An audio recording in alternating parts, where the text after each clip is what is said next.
từ thôi con. Ê,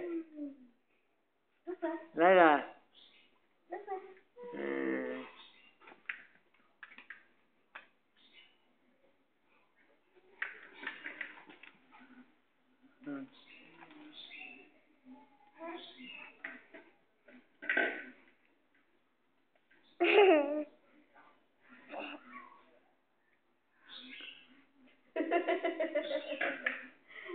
Để ra.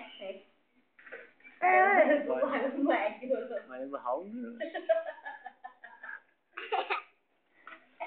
Yên nó nói bà hổng nè, nói tầm bạ đó.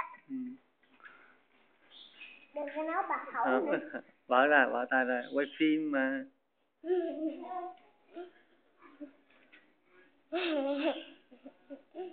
Kiên đó, ba quay phim để cho con đi. Kiên Đoan đọc báo. Kiên Đoan đọc báo.